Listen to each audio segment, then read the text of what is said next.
धाम की जय। श्री करोथा धाम की जय। श्री बरवाला धाम की जय। सत सोहे ग्रीब नमो नमो सतपुरुष को नमस्कार गुरु की नहीं। सुर नर मुनि जन साधुआ संतों सर्वस्ती नहीं। सतगुरु साहेब संत सब डंडो तुम प्रणाम। आगे पीछे मध हुए तिनको जा कुर्बान।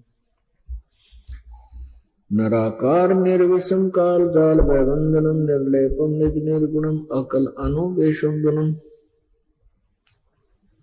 सोहम सुरति समाप्तम सकल समाना निर्तलय उज्ज्वल हिरंबर हरदमम बेपरवा अथा है वार पार नहीं मज्जतम।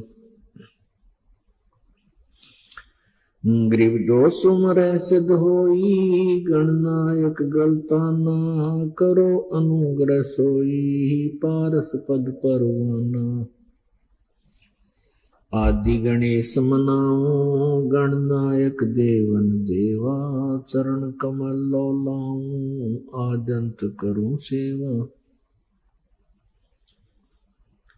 परम शक्ति संगीतम रिद्धि सिद्धिदाता सोई अवगत गुण अतीतम सत्य पुरुष निर्मोही जगदम्बा जगदीशम मंगल रूप मुरारी तन मन अर्पों शीशम भक्ति मुक्ति भंडारी। स्वर नर मुनि जन ध्यावे ब्रह्मा विष्णु महेशा शेष शेष मुख गावे पूज्य आद्य गणेशा। इंद्र कुबेर सरीखा वरुण धर्म राजा में समर्थ जीवन जी का मन इच्छा फल पावे। 33 कोटि आधारा जावे से 88 उतरे भवजल पारा कट है यम की फांसी। 33 कोटि आधारा जावे से 88 उतरे भवजल पारा कट है यम की फांसी। कर चोरों विनती करूं दरों चरण पर शीस। गुरु जी राम देवानंद जी महाराज ने दियो नाम बख्शीश। कोटि कोटि सिजदा करूं कोटि कोटि प्रणाम। चरण कमल में राखियो में बंदी जाम गुलाम। कुत्ता हो गुरु देव का रामपाल दास का नाम। गले प्रेम की जेवड़ी जाखे चोवा जाऊं। तो करो तो बावड़ू दूर दूर करो तो जाऊं। जो राखो तो ही रहूं जो देव सखा।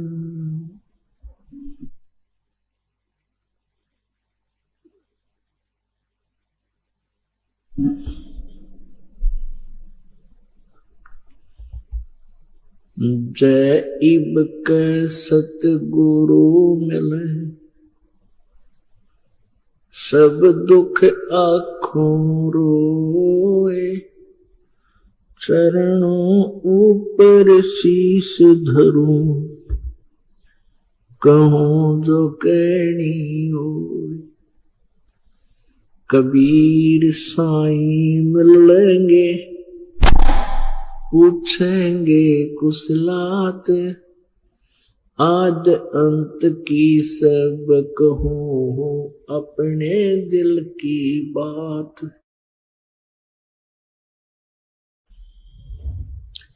गुरु जी तुम ना भूलियो, चाहे लाख लोग मिल जाएं, हमसे तुमको बहुत है, तुमसे हमको नाय। कबीर तुमरे विसारे क्या बने, मैं किसकी शरण में जाऊं। शिव बिरंच मुनि नारदा, तिनके हृदय न समूं। अवगुण किए तो बहुत किए, करत न मनिहारे। बावे बंदा बख्श दियो, बावे गर्दन थारे। अवगुण मेरे बाप जी, बख्शो गरीब नवाजे। जे मैं पूत कपूत हूँ, बहर पिता को लाज। मैं अपराधी जन्म का, नक्सक बरे विकार। तुम दाता दुख भंजना, मेरी करो संभाल। सूरत करो मम साइया, हम हैं भव जल माही। आपे ही बह जावांगे, जो तुम न पकड़ोगे बाँ। ये बंदी छोड़ दयाल जी, तुम तक हमारी दौड़े। जैसे कागज जहाज का, अब सूझे और न ठोरे।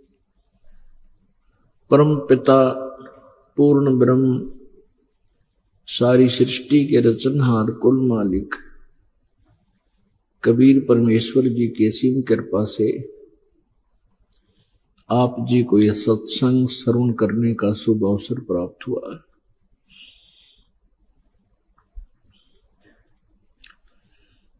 जिन पुण्यात्माओं को मानव शरीर प्राप्त है, वो बहुत ही अच्छी आत्माएं हैं।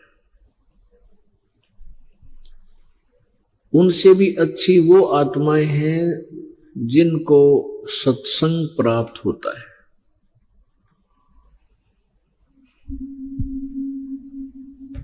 आप उन सर्वश्रेष्ठ आत्माओं में से हो जिनको सत्संग प्राप्त हुआ है।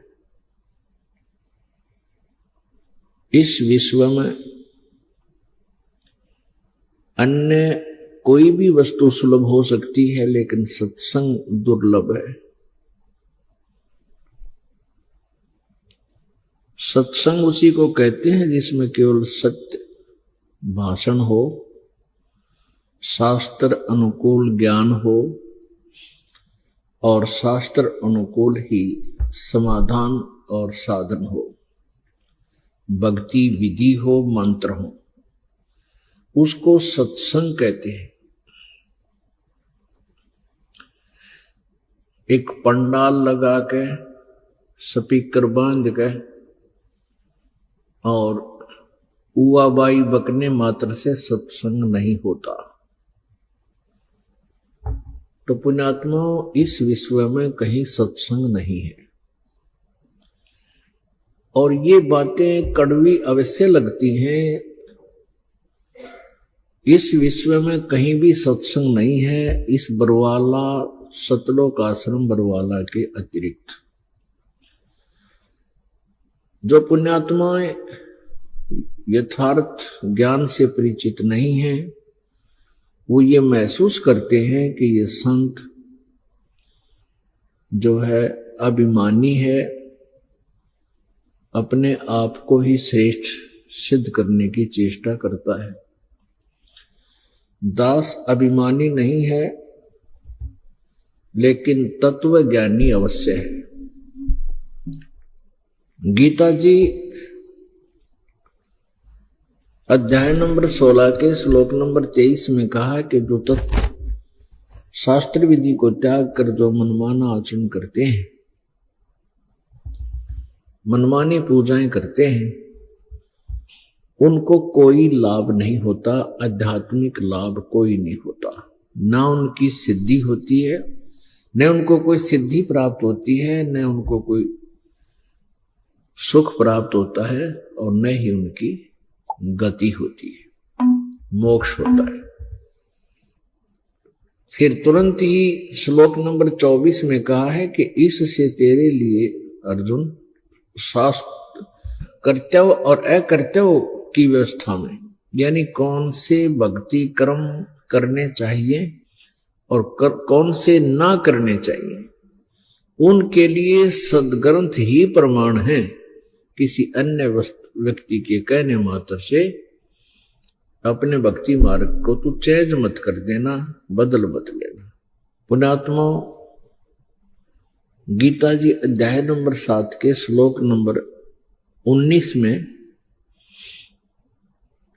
गीता ज्ञान दाता कहता है कि जो मैंने 12 से लेकर 15 तक, श्लोक 12 से लेकर 15 तक और 16 से लेकर 18 तक जो ज्ञान दिया है वो मेरा विचार है।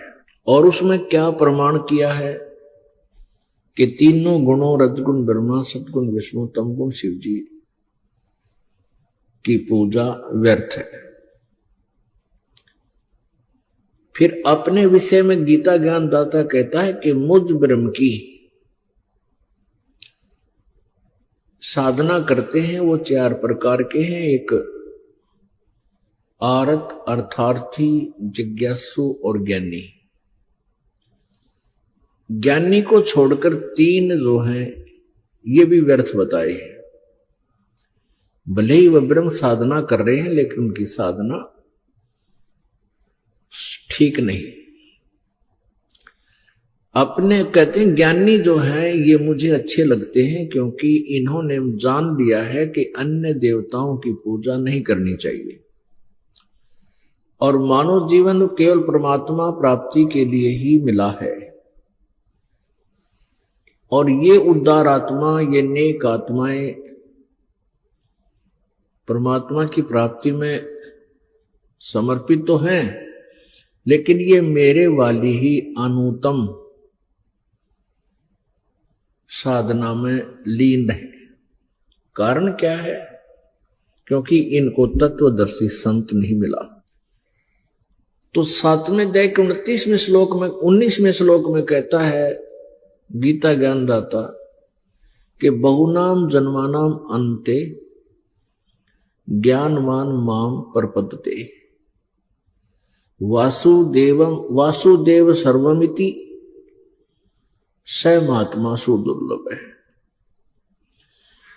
क्या बताया है कि जो 4 प्रकार के जिज्ञासु, आरत, अर्थार्थी और ये ज्ञानी हैं, ये 4 प्रकार के साधक हैं, ये मेरी साधना जो करते हैं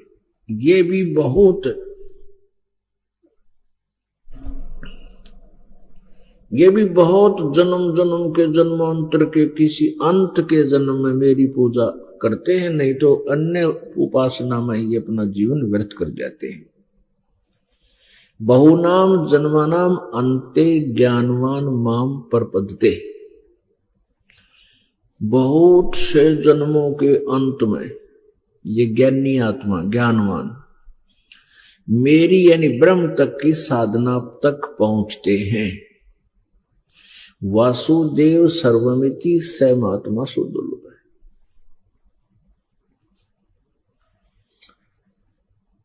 वासुदेव का क्या अर्थ होता है? क्या बताना चाहता है कि कुछ जो संत ये बतावे कि सर्वशक्तिमान वो पूर्ण परमात्मा ही सर्वेस्वा है। सर्वेस्वा का मतलब है सब कुछ है, सर्वम माने सब कुछ है।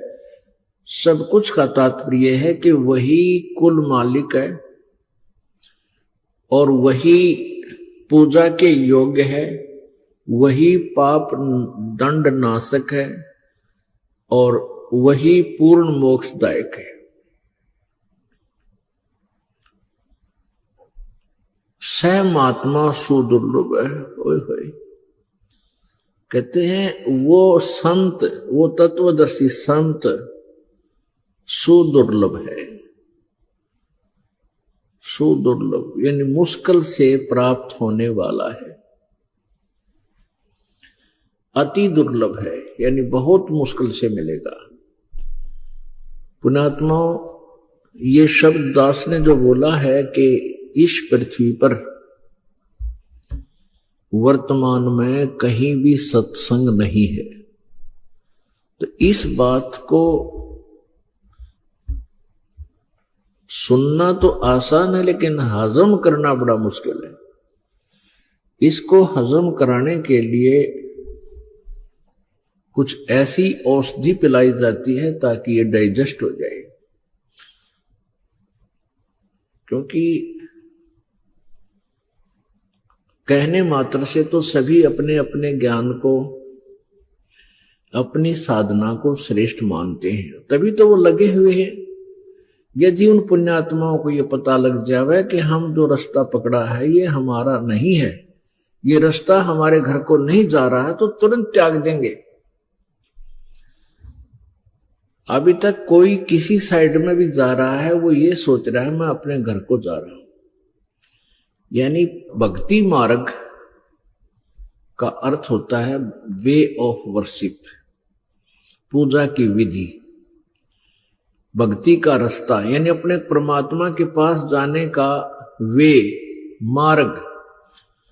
तो हमने जाना है अपने परमात्मा पूर्ण परमेश्वर के पास। उसकी विधि कौन सी है, उसका तरीका कौन सा है, वो साधन कौन सा है, तो सभी चल पड़े हैं और अब अपने साधन को, अपने अपने मार्ग को श्रेष्ठ माने बैठे हैं। और ये दास कह रहा है कि तुम्हारा ये मार्ग परमात्मा की तरफ जाने वाला नहीं है, आपकी साधनाएं, आपके मंत्र गलत हैं। तो इसमें नाराज नहीं होना चाहिए, इस बात से आपको अक्षुब्ध नहीं होना चाहिए। बुद्धिमान व्यक्ति विचार किया करते हैं कि ये क्यों कह रहा है कि तेरा मार्ग गलत है। आपके मार्ग को किसी ने गलत बताया है और आपने किसी से सुनकर उस मार्ग को ग्रहण किया है, तो तुरंत पुनर्विचार करना चाहिए और प्रमाण लेना चाहिए। उससे पूछे भी क्यों, कैसे गलत बता रहे हो आप, हमें विस्तार से बताइए। फिर उस मार्ग को त्याग देना चाहिए और सुमार्ग को प्राप्त करना चाहिए, ग्रहण करना चाहिए। ये बुद्धिमता होती है। और फिर भी नहीं मानते हैं, उन अनाड़ी अज्ञानी संतों के द्वारा बहकाए हुए, और फिर भी उसी मार्ग पर चलते हैं, वही साधनाएं करते हैं। तो उनके विषय में क्या बताया है? परमात्मा ने अपनी सूक्ष्म वेद में कहा कि चातुर प्राणी चोर हैं और मूढ़ मुग्ध हैं ठोठ, वह हमारे काम के नहीं, उनको दे गड़जोट। चातुर प्राणी वो संत हैं, वह ऋषि महर्षि नकली, जिनको ज्ञान कति नहीं, बात पुनाव मीठी मीठी, धरती आसमान एक कर देते हैं प्रवचन करते समय ऐसे लतीफेदार कहानी सुना के। उनके विषय में बता रहे हैं कि चातुर प्राणी चोर हैं और मूढ़ मुग्ध हैं ठोठ। जो ये दास ज्ञान बता रहा है आपको, प्रमाण दिखा रहा है, और फिर भी इनको नहीं मानते हैं, कहते वो ठोठ हैं, मूढ़ हैं।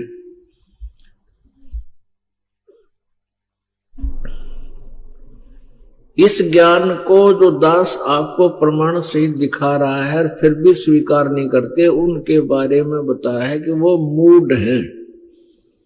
फिर वो, उनकी हमें आवश्यकता भी नहीं है, वो वहीं पड़े रहें। उनको दो गलजोट, जैसे एक पशु के साथ दूसरे पशु को गले से बांध दिया करते, वो जो इकट्ठे करके, फिर वो इकट्ठे धक्के खाए जा। तो कहने का यहां तात्पर्य ये है कि जो इतने प्रमाण सुनकर भी नहीं मानता है, देख कर भी आंखों नहीं मानता है, तो मूढ़ है, मूर्ख। वो पड़ा रहे फिर उन्हीं के पास, उन चातुर प्राणियों के पास। फिर बताते हैं बीजक की बाता कहें, ये बीजक ना ही हाथ, वो पृथ्वी डोबन उतरे कह मीठी बात। वो संत, वो नकली, वो काल के दूत इस पृथ्वी को नष्ट करने के लिए, पूरे मानव समाज को डुबोने के लिए वो जन्म प्राप्त किया उन्होंने। मीठी मीठी बात बनाकर दुनिया को भ्रमित कर रहे हैं, शास्त्र विरुद्ध साधना दे रहे हैं। पुण्यात्माओं, कोई भी वस्तु, किसी भी चीज का हम निर्णय करना चाहते हैं, किसी चीज की हम तुलना करना चाहते हैं, तो उसके लिए कोई आधार मानना होता है। आध्यात्मिक मार्ग का आधार हमारे सद्ग्रंथ हैं। आध्यात्मिक मार्ग जो है, इसके ऊपर हमने चलना है। ये हमारा मैप है, मानचित्र है, और इस मैप के अनुसार हम चल रहे हैं तो सही है। यदि हम इस मैप के विपरीत चल रहे हैं तो हमारा मार्ग गलत है। तो मान लीजिए आप 20 किलोमीटर चले गए, 100 किलोमीटर चले गए कुमार्ग पर, जाना था आपने दिल्ली और पहुंच गए अब सिरसा से भी आगे, हिसार से। तो वहां जाकर आपको कोई कहता है कि आप कहां जा रहे हो, वो कहे कि मैं दिल्ली जा रहा हूं, उसको फिर कोई बताए कि नहीं ये मार्ग दिल्ली वाला नहीं है, अब तो बहुत विपरीत आ गए हो, दिल्ली मार्ग तो वापस जाइए, हिसार से पीछे जाइए आप आगे को। तो बुद्धिमान व्यक्ति तुरंत वापस हो लेगा, निर्णय करके 1, 2 से 4 से और पूछे और मानचित्र फाइनल फैसला करेगा। उस मानचित्र से भी कंपेयर करके फिर अपना दिशा, अपना मार्ग बदल लेना चाहिए। कई पुण्यात्मा कहते हैं कि हमने तो 20-20 वर्ष हो गए नाम लिए नहीं, अब हम कैसे छोड़ें उस गुरुजी के मार्ग को। अब हम इतना समय हमने बर्बाद कर दिया, इतना समय हमारा चला गया, इसका क्या होगा, क्या होता इसका, ये तो गया, अब इसका क्या होता। जैसे हिसार से सिरसा पहुंच गए, अब कोई वहां इस बात पर अड़के बैठ गया कि मैं तो इस मार्ग में ना छोड़ूं क्योंकि मैं तो 100 किलोमीटर चल लिया। अरे चल तो लिया लेकिन विपरीत दिशा को चल लिया, ये तो वापस आना पड़ेगा, जितना आगे जाएगा उतने दूर होगा। तो पुण्यात्माओं को चाहिए कि तुरंत जब ये ज्ञान को ग्रहण करें, तुलनात्मक तरीके से स्वयं भी अपने दृष्टिकोण से सोचें, और जब आपके समझ में आ जाए कि हाँ कति गलत जा रहा हूं, तो तुरंत मुड़ जाना चाहिए। न्यू क्या कि 20 साल का क्या होगा, क्या होता 20 साल का, 100 किलोमीटर का क्या होता, दूर आ गया तो वापस हो उसी को, तो तुरंत ही वापस आ जाना चाहिए। तो अपने घर की तरफ हम चल पड़ेंगे और पहुंच जाएंगे। इसी प्रकार कई प्रकार की मन में धारणाएं बनी हुई होती हैं। कह देते हैं कि कोई कहता भाई गुरु नहीं बदलना चाहिए, भाई ये बिना ज्ञान की बातें हैं, ये कति अनजान आदमी का आकर ऐसी बातें हैं, गुरु नहीं बदलना चाहिए। और कई एक आदि बहन तो इसी वो दूसरे पंथाड़ी ऐसी मूर्ख बातें कर देती हैं, कहते हैं गुरु बदल लिया तो ईसा खसम बदल लिया। अरे मूर्खो, कहाँ गुरु का दर्जा, कहाँ पति का दर्जा। गुरु तो एक डॉक्टर है, और डॉक्टर से एक डॉक्टर से इलाज नहीं हो रहा है तो तुरंत त्याग देना चाहिए, उसके द्वार पर मरना काय की समझदारी है। जब उसने कहेगा ना मेरा ट्रीटमेंट सारा गलत दे रखा, तो ऐसे हम ऐसी नालायक विचारों से और हम अपने आप भी फंसे रहते हैं और एक दूसरे ने और उलझा लेते हैं। अब हम ये निर्णय करना चाहते हैं, आध घंटे का सत्संग आपको देंगे, कि इस दास ने कहा कि न तो ब्रह्मा विष्णु महेश, यानी सत्संग नहीं इनके पास, यथार्थ ज्ञान नहीं। सत्संग का अर्थ होता है यथार्थ भक्ति ज्ञान मार्ग। ना ब्रह्मा विष्णु महेश जी के पास यथार्थ ज्ञान, तत्व ज्ञान, फिर अन्य इनके पुजारियों के पास होगा कहां से? अंडरस्टूड है बुद्धिमान के लिए। कहते हैं समझदार को संकेत ही बहुत होता है। अब जैसे श्रीमद् देवी भागवत, श्रीमद् देवी भागवत अर्थात दुर्गा पुराण में, शक्ति पुराण में 28-29 पृष्ठ पर लिखा है कि ब्रह्मा नारद जी से व्यास जी पूछ रहे कि ये विष्णु जी भी तपस्या करते हैं और ये किसकी साधना करते हैं? नारद जी ने कहा कि यही प्रश्न मेरे पिताजी के हृदय में, ब्रह्मा जी के हृदय में उत्पन्न हुआ था कि एक समय श्री विष्णु भगवान जी घोर तप कर रहे थे, महान तप कर रहे थे। तो ब्रह्मा जी ने उनसे पूछा कि हे प्रभु, आप तो देवताओं के भी देवता हो, सारी सृष्टि के मालिक हो, आप भी किसकी पूजा करते हो? अब विष्णु जी कहते हैं कि मैं दुर्गा की पूजा करता हूं और दुर्गा से ऊपर मैं कोई भगवान नहीं जानता, मैं किसी देवता को नहीं जानता। आलिया श्री विष्णु जी के और ब्रह्मा जी के, नारद जी के और व्यास जी के उस अध्यात्म ज्ञान का अंत ना व्यास जी ने बेरा कि आराध्य देव कौन है, वास्तव किस भगवान की पूजा करनी चाहिए, ना नारद जी को पता, ना ब्रह्मा जी को पता और ना विष्णु जी को पता। विष्णु जी कहते हैं मैं दुर्गा से ऊपर किसी और भगवान ना जानता। और दुर्गा जी क्या कहती है 7वें स्कंद में, ये प्रथम स्कंद की बात है देवी भागवत की जो अभी आपको सुनाई। अब 7वें स्कंद में 562 पृष्ठ पर दुर्गा हिमालय को ज्ञान दे रही है और ब्रह्म के बारे में जानकारी दे रही है। कहती है और सब बातें त्याग दे, केवल ब्रह्म की पूजा करो, उसका ओम नाम है, वो ब्रह्म लोक में रहता है और किसी की पूजा मत करो, और वही पूजा के योग्य है और कोई पूजा के योग्य नहीं है। अब दुर्गा ने ब्रह्म को फाइनल कर दिया, ओम नाम बता दिया। अब ब्रह्म कहता है गीता जी के अंदर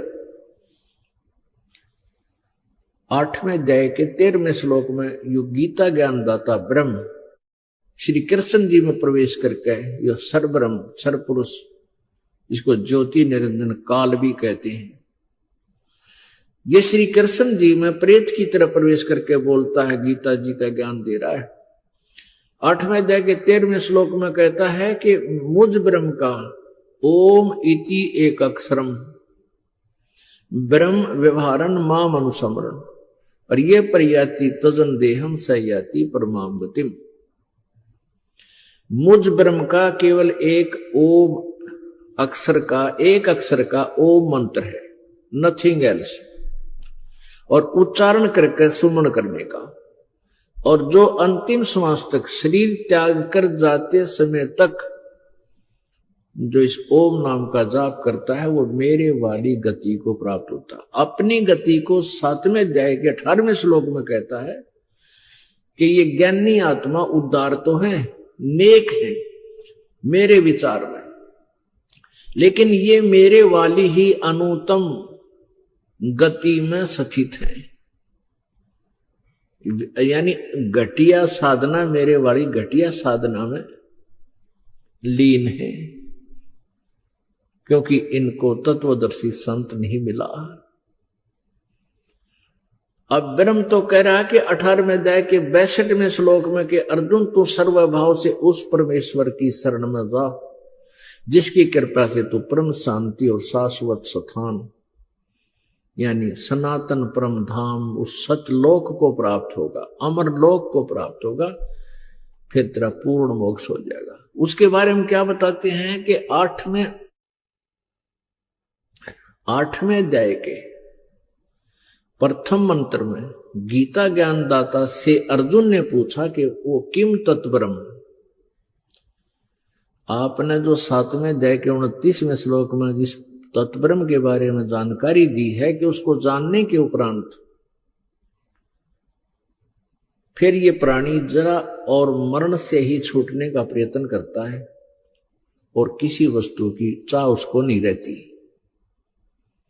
तो वो कौन किम तत्ब्रह्म, वो तत्ब्रह्म कौन है? 8वें अध्याय के प्रथम श्लोक में प्रश्न किया अर्जुन ने। गीता ज्ञानदाता ने 8वें अध्याय के 3रे मंत्र में उसका उत्तर दिया है कि वो परम अक्षर ब्रह्म है। परम अक्षर ब्रह्म। पुण्यात्मा, आज मानव इतना माइंडेड है, परमात्मा की दया है, इतने बुद्धिमान बच्चे बेटा बेटियां उत्पन्न हो रहे हैं, और जो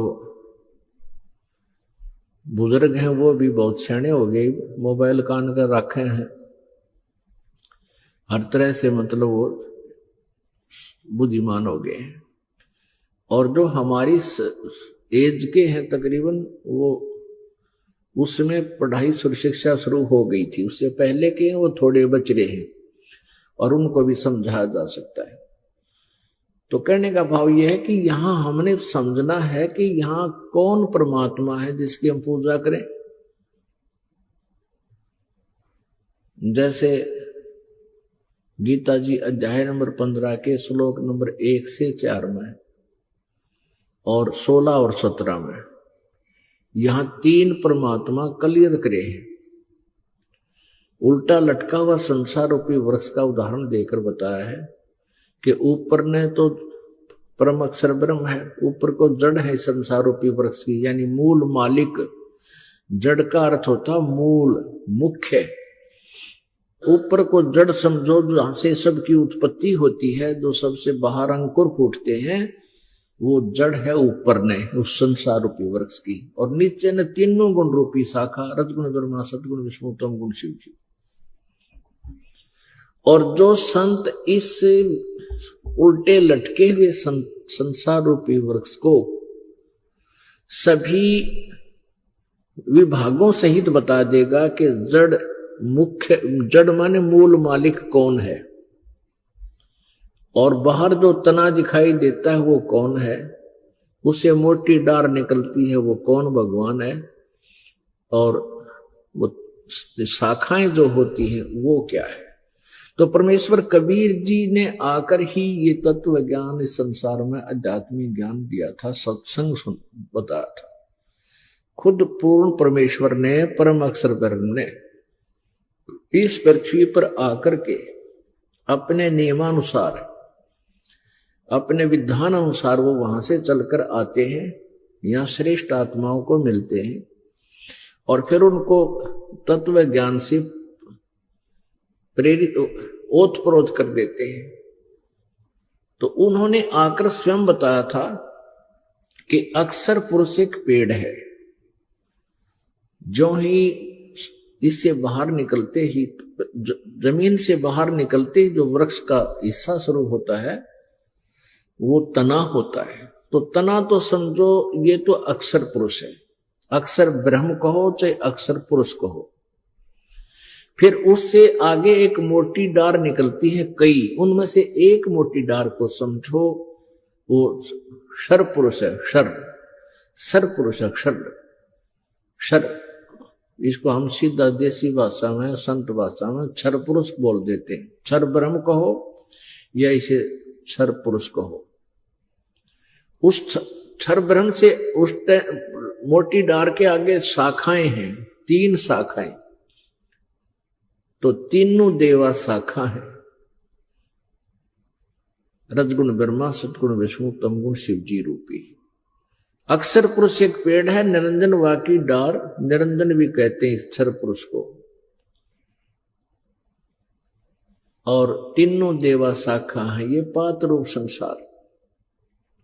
तो परमेश्वर कबीर देव जी ही स्वयं तत्वदर्शी संत की भूमिका करने यहां आए थे, क्योंकि काल भगवान ने पूरे मानव समाज को शास्त्र विरुद्ध साधना से ओत प्रोत कर रखा है। वो परमात्मा इसी उद्देश्य से यहां आते हैं कि तत्व ज्ञान प्रचार करें, अपने बच्चों को जहां से ये आए हैं वहां का स्थान बताएं, वहां जाने की विधि बताएं, और वही बताकर जाते हैं। तो यहां बताया है कि फिर क्या बताया कि जब तुझे तत्व ज्ञान हो जा, 15वें अध्याय के 4 श्लोक में, उसके पश्चात उस परम पद परमेश्वर की खोज करनी चाहिए। उस परमेश्वर के परम पद की खोज करनी चाहिए, जहां जाने के बाद ये प्राणी कभी लौटकर संसार में नहीं आते, यानी वो पूर्ण मोक्ष प्राप्त हो जाता है।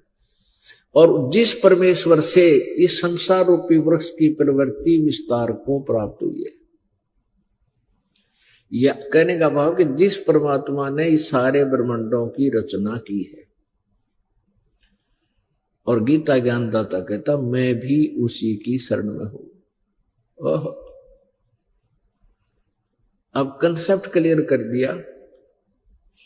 गीता ज्ञान दाता किसी और परमात्मा के बारे में बता रहा है कि उसकी शरण में जाने से, उसकी पूजा करने से तत्वदर्शी। और फिर ये 15वें अध्याय के प्रथम श्लोक में गीता जी में कहा है कि जो इस सभी विभागों को, इस उल्टे लटके हुए संसार रूपी वृक्ष के सभी सर्वांग को, सब पार्ट्स ऑफ द बॉडी को,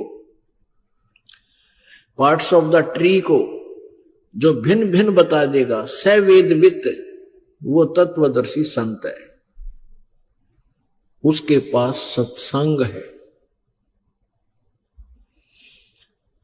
तो यहां बताया है कि जो तत्वदर्शी संत मिल जाए, उसके पश्चात उस परम पद परमेश्वर की खोज करनी चाहिए, जहां जाने के बाद प्राणी फिर लौटकर संसार में कभी नहीं आते, यानी उनका पूर्ण मोक्ष हो जाता है।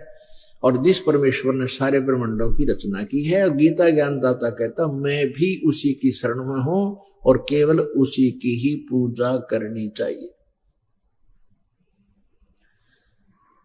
गीता जी अध्याय नंबर 2 के श्लोक नंबर 17 में, गीता अध्याय नंबर 2 के श्लोक नंबर 17 में गीता ज्ञानदाता कहता है कि वो अविनाशी परमात्मा, उसी को जान जिसको मारने में कोई समर्थ नहीं है, जिसने सब ब्रह्मांडों की रचना की है। अपने विषय में दूसरे अध्याय के, गीता जी के दूसरे अध्याय के 12वें श्लोक में और चौथे अध्याय के 5वें और 9 श्लोक में गीता ज्ञानदाता कहता है कि अर्जुन, तेरे और मेरे बहुत जन्म हो चुके हैं। हम, तुम और ये राजा लोग, सैनिक पहले भी जन्मे थे, आगे भी अपना जन्म होता रहेगा। इससे सिद्ध हो गया कि गीता ज्ञानदाता अविनाशी नहीं है, और ये ब्रह्म है, और ब्रह्म की पूजा से पूर्ण मोक्ष नहीं हो सकता। उसके लिए गीता ज्ञानदाता ने कहा है कि मैं भी उस पूर्ण मोक्ष मार्ग से अपरिचित हूं।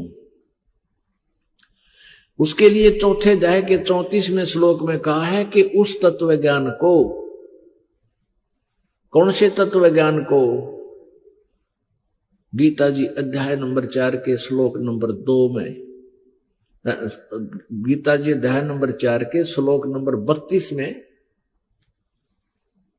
गीता ज्ञानदाता कह रहा है कि बहुत प्रकार के आध्यात्मिक यज्ञों की जानकारी विस्तार के साथ सच्चिदानंद घन ब्रह्म की वाणी में लिखी गई है, कही गई,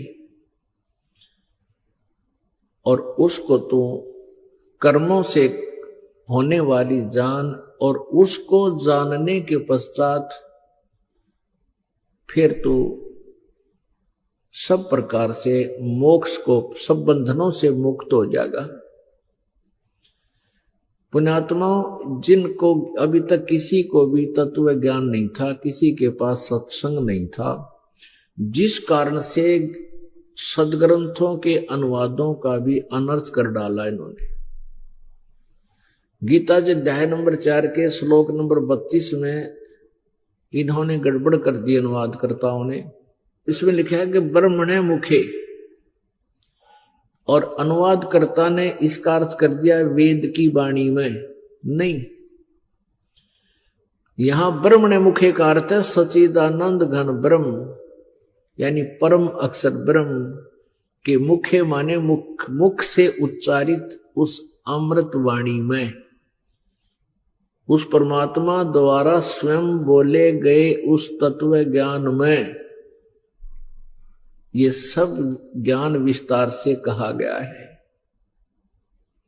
और उस ज्ञान को चौथे अध्याय के 34 में कहा कि उस ज्ञान को तू जो सच्चिदानंद घन ब्रह्म की वाणी में, कबीर वाणी में, परमेश्वर कबीर जी ने जो उस पूर्ण ब्रह्म ने जो आकर के स्वयं जो ज्ञान अपने मुखारविंद से बोला है, मुख कमल से कहा है, उस वाणी में विस्तार से कहा गया। उस ज्ञान को तू तत्वदर्शी संतों के पास जाकर समझ और उनको दंडवत प्रणाम करने से कति अधीन होकर के और विनम्रता पर पूर्वक प्रसन्न करने से वो तत्वदर्शी संत तुझे उस अमृत ज्ञान को बताएंगे, उस तत्व ज्ञान का आपको वर्णन करेंगे। अपनात्मा 17वें अध्याय के 23वें श्लोक में इन्हीं अनुवादकर्ताओं ने इस ब्रह्मणे का अर्थ ठीक किया है। उसमें क्या लिखा है कि ओम तत्सत इति निर्देश ब्रह्मणे त्रिविध समर्थ। इसका इन्होंने ठीक अर्थ किया है कि ओम तत्सत यह 3 प्रकार का ब्रह्मणे का अर्थ इन्होंने किया है, सच्चिदानंद घन ब्रह्म का मंत्र कहा है। बिल्कुल ठीक है। यहां ब्रह्मणे का अर्थ सच्चिदानंद घन ब्रह्म सही कहा, वहां ये विचल गए, विचलित हो गए कि भगवान गीता बोलने वाला और किस परमात्मा के विषय में बोल रहा है, उस वहां ने गलत कर दिया और यहां ठीक लिखा है। तो वहां सच्चिदानंद घन ब्रह्म ही आप समझें उस गीता जी में जो गलत लिखा है। थोड़ा सा आपको दिखाते हैं रूबरू करके।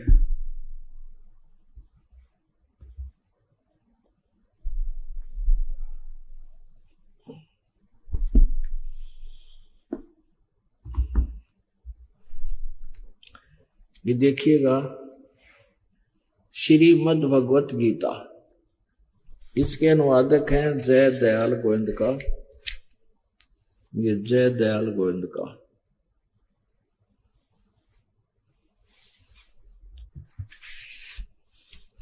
श्रीमद् भगवत गीता, गीता प्रेस गोरखपुर से प्रकाशित है। इसके श्लोक अध्याय नंबर 4 के और श्लोक नंबर 32 में इसमें क्या कहा कि इस प्रकार और भी बहुत तरह के यज्ञ यानी धार्मिक अनुष्ठान ब्रह्मणे मुखे का अर्थ कर दिया इन्होंने वेद की वाणी में। नहीं, यह गलत कर दिया। यह लिखना था सच्चिदानंद घन ब्रह्म की मुख से उच्चारित वाणी में, मुखे उसके द्वारा बोले गए ज्ञान में स्वयं आकर बोले, यानी सच्चिदानंद घन ब्रह्म की वाणी में विस्तार से कहे गए हैं।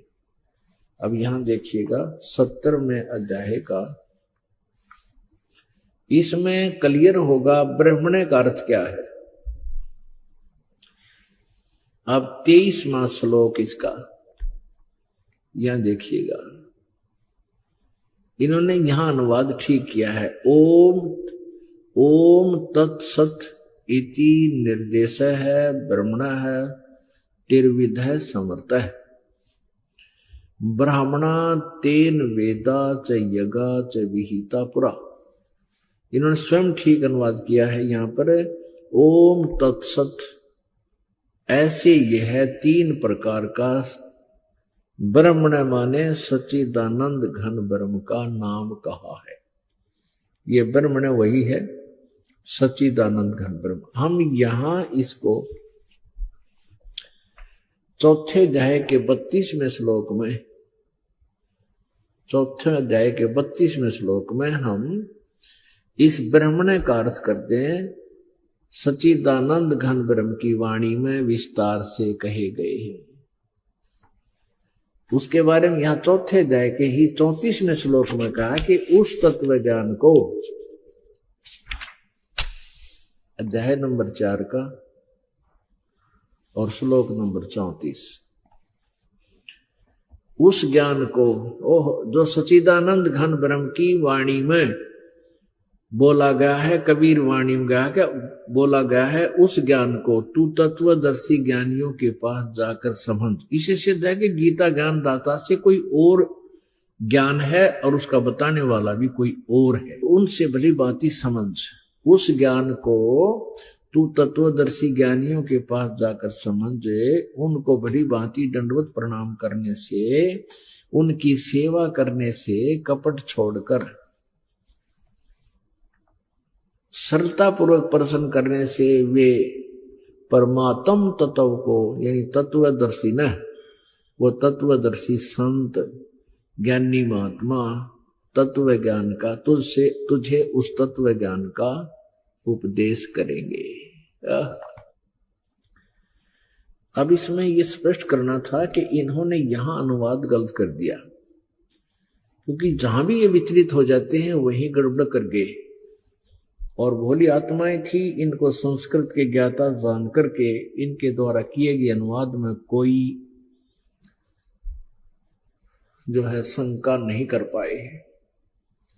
अब इस दास के ऊपर कृपा की परमेश्वर ने, वो ज्ञान वाली आंखें दास की खोल दी और तब ये ज्ञान समझ में आया और आपको दास बता रहा है। अब ये तो कंसेप्ट क्लियर हो गया कि न तो ब्रह्मा जी को ज्ञान, ब्रह्मा जी को सत्संग प्राप्त, और न विष्णु जी को, न Vyas ji writer of the Vedas and Gita ji and 18 Purana, 18 पुराणों का, गीता जी का और वेदों का जो राइटर है, लेखक है ओनली, वो ज्ञान का वक्ता नहीं है।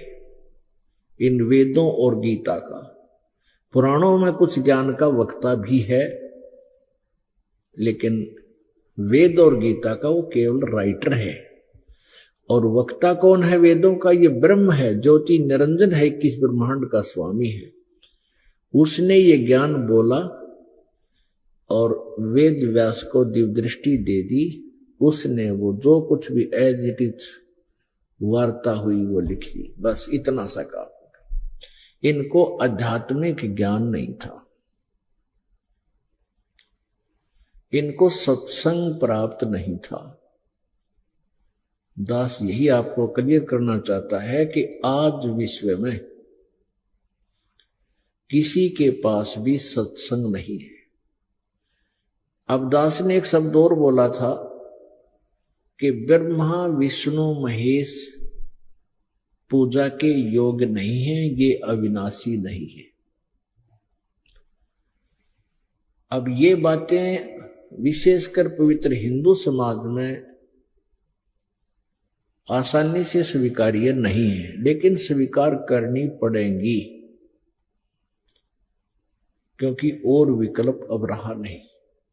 हम जिन सदग्रंथों को सच्चा मानते हैं, सत्य ज्ञान युक्त मानते हैं, और उन्हीं ज्ञान में, उन्हीं सदग्रंथों में जो लिखा है वो तो आप जी को मानना ही चाहिए और मानना ही पड़ेगा। उसको भी नहीं मानते हो तो फिर आप भक्ति लाइन के व्यक्ति नहीं हो, आप ड्रामा कर रहे हो। आज तक हम ब्रह्मा विष्णु महेश जी को अविनाशी मानते थे, अजरो अमर मानते थे। इनसे ऊपर कोई देव नहीं, कोई मालिक नहीं, इनके कोई माता पिता नहीं। ऐसा हम मानते से क्योंकि हम सुनते आ रही थी लोक वेद से। लोक वेद होता है सुना सुनाया ज्ञान, दंत कथा, एक दूसरे का बोला हुआ ज्ञान। और वो लोक वेद यदि सदग्रंथों से मिलता है तो वो सही है, और जो सदग्रंथों से नहीं मिलता है तो वो व्यर्थ है, दंत कथा है, यूजलेस है। तो इसके लिए थोड़ा सा कंसेप्ट क्लियर करना पड़ेगा कि हम ये ब्रह्मा विष्णु महेश, रजगुण ब्रह्मा जी, सतगुण विष्णु, तमगुण शिव जी, इनकी पूजा नहीं करनी चाहिए। गीता जी अध्याय नंबर 7 के श्लोक नंबर 12 से लेकर 15 में इन तीनों गुणों रजगुण ब्रह्मा, सतगुण विष्णु, तमगुण शिव जी से जो कुछ भी लाभ हो रहा है उसके विषय में गीता ज्ञानदाता कहता उसका निमित्त मैं ही हूं, लेकिन ये मुझ में और मैं इनमें नहीं हूं।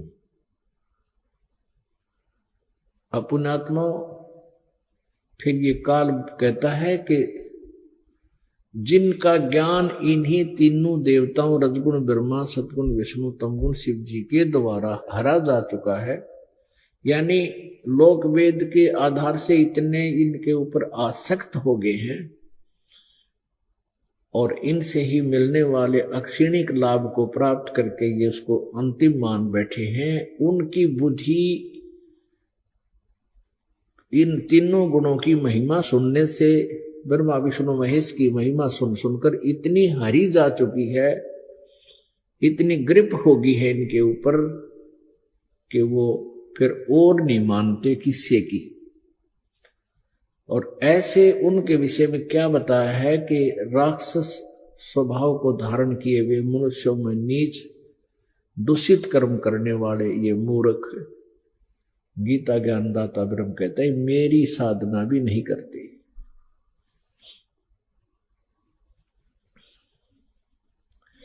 पहले तो आपको कंसेप्ट क्लियर करते हैं कि रजगुण ब्रह्मा है, सतगुण विष्णु, तमगुण शिव जी। ये देखिएगा शिव पुराण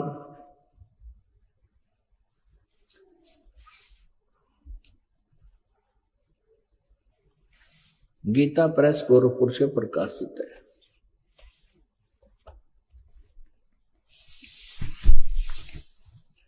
संक्षिप्त शिव पुराण, संपादक हनुमान प्रसाद पोदार, प्रकाशक मुद्रक हैं गीता प्रेस गोरखपुर, गोविंद भवन कार्यालय कोलकाता का संस्थान।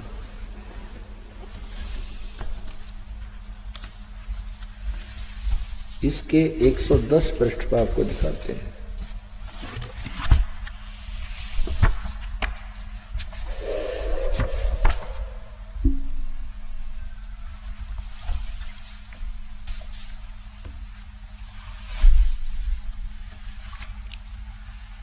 एक 110 पृष्ठ पे,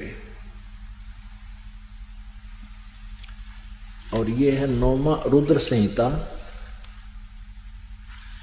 अध्याय नंबर 9 के लास्ट में। इसमें क्या लिखा कि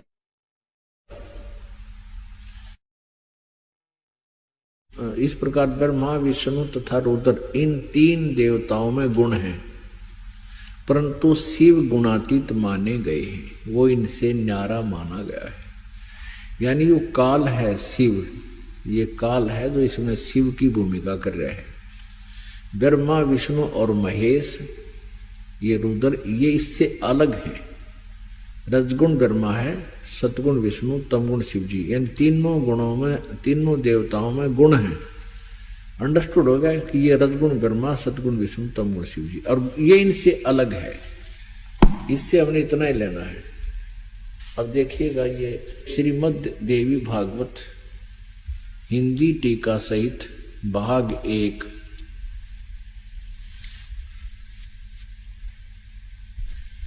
ये कहां से प्रकाशित है? अथ देवी भागवतम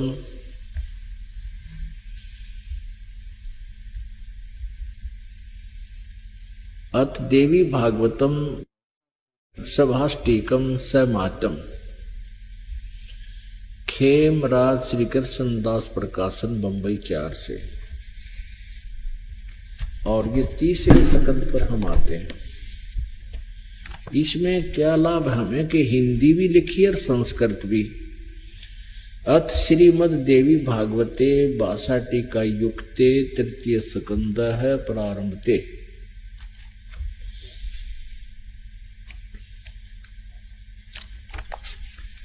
इसके 11 नंबर पृष्ठ पे, इसके 11 नंबर पृष्ठ पे आप देखिएगा, 11 नंबर पृष्ठ 3 स्कंद का अध्याय नंबर 5 के और श्लोक नंबर हम 7 को पढ़ेंगे।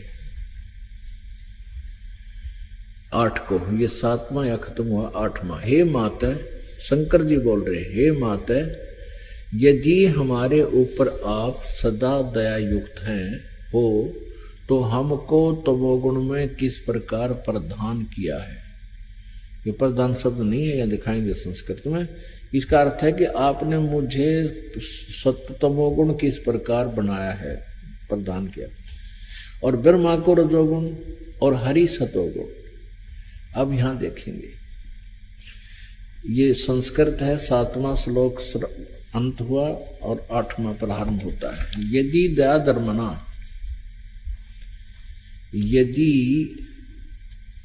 दया धर्मना न सदा अंबिके कथम अहम विहित है, किस प्रकार मैं बना दिया तमोगुण। किस प्रकार मैं तमोगुण बना दिया, क्यों जन्म दिया, उत्पन्न कर दिया। और कमल जय, कमल से उत्पन्न होने वाले ब्रह्मा को रजोगुण संभव है, तो किस पर क्यों इसको रजगुण बना दिया।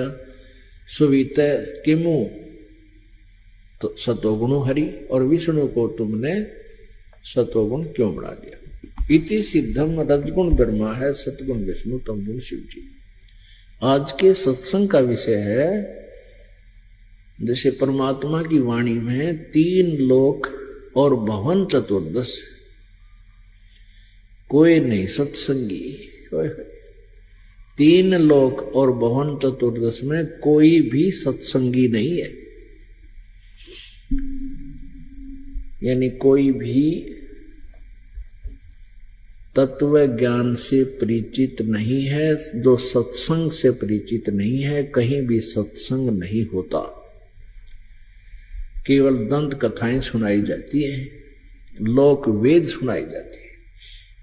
अब इससे पहले थोड़ा सा और कंसेप्ट क्लियर करते हैं कि ब्रह्मा विष्णु महेश नासवान है। श्रीमद देवी भागवत गीता प्रेस गोरखपुर से प्रकाशित।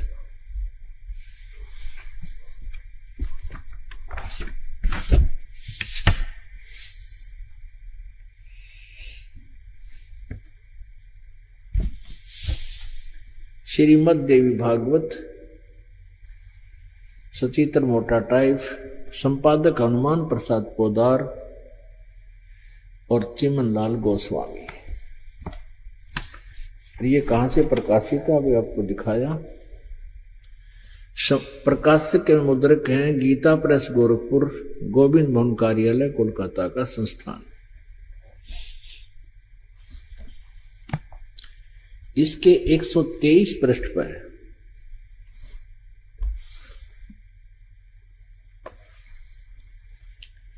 तीसरे स्कंद में इसमें शंकर भगवान जी अपनी माता दुर्गा की स्तुति कर रहे हैं। तुम शुद्ध स्वरूपा हो, यह सारा संसार तुम ही से उद्भासित हो रहा है। मैं ब्रह्मा, विष्णु जी कह रहे मैं ब्रह्मा और शंकर, हम सभी तुम्हारी कृपा से विद्यमान हैं। हमारा आविर्भाव और तिरोभाव हुआ करता है। आविर्भाव माने जन्म, तिरोभाव माने मृत्यु। विष्णु जी कह रहे हैं हमारा जन्म और मृत्यु हुआ करता है, हम अविनाशी नहीं है, केवल तुम ही नित्य हो, जगत जननी हो, प्रकृति और सनातनी देवी हो। शंकर भगवान बोले देवी, यदि महाभाग विष्णु तुम्ही से प्रकट हुए हैं तो उनके बाद उत्पन्न होने वाले ब्रह्मा भी तुम्हारे ही बालक हुए, फिर मैं तमोगुणी लीला करने वाला शंकर क्या तुम्हारी संतान नहीं हुआ? अर्थात मुझे भी उत्पन्न करने वाले तुम ही हो, करने वाली तुम ही हो, सिवे संपूर्ण संसार की सृष्टि करने में तुम बड़ी चतुर हो। ओहो, इस संसार की सृष्टि, स्थिति और संहार में तुम्हारे गुण सदा समर्थ हैं। उन्हीं तीनों गुणों से उत्पन्न हम, यानी ब्रह्मा, विष्णु और शंकर, ब्रह्मा रजगुण, विष्णु सतगुण और शंकर तमोगुण, नियमानुसार कार्य में तत्पर रहते। आप पुण्यात्मा, इस प्रसंग से ये कति स्पष्ट हो गया, इस प्रसंग से ये बिल्कुल स्पष्ट हो गया कि रजगुण ब्रह्मा है, सतगुण विष्णु और तमगुण शिव जी, और ये तीनों नासवान हैं। इनकी मां दुर्गा है, और एक अलग से सुन दिखाएंगे जो इनका पिता, ये काल रूपी ब्रह्म ज्योति निरंजन है, जो शिव पुराण की रुद्र संहिता अध्याय नंबर 5, 6, 7 में स्पष्ट वर्णन है कि काल रूपी ब्रह्म से इन तीनों की उत्पत्ति हुई, ब्रह्मा, विष्णु और शिव की, इस महेश की, रुद्र की है। और ये भी कंसेप्ट क्लियर हो गया कि ये रजगुण ब्रह्मा है, सतगुण विष्णु, तमगुण शिव जी। और चौथा ये कंसेप्ट क्लियर हो गया कि ये केवल वर्क डन ही दे सकते हैं, नियमानुसार जो भी कर्म जिसका है उतना ही फल दे सकते हैं। अब हम पढ़ाएंगे आपको गीता जी अध्याय नंबर 7 के श्लोक नंबर 12 से लेकर 15 तक। आपका आसानी तो समझ में आ जाएगी, ये तत्व ज्ञान, ये कड़वी कुनीन जो है आसानी से गले उतर जाएगी। जो दास ने शब्द बोला था कि 3 लोक और भवन चतुर्दश कोई नहीं सत्संगी, आज के वर्तमान का तो कहना है कि है, परमात्मा ने तो कहा कि 3 लोक और 14 भवन में, पूरे ब्रह्मांड में कोई सत्संग से परिचित नहीं है। सत्संगी का अर्थ है सत्य का साथी, तत्व ज्ञान से परिचित व्यक्ति। अब परमात्मा ने ये बात कही उस समय जब वो स्वयं आए हुए थे, तो वो अपने से अतिरिक्त बोलते हैं।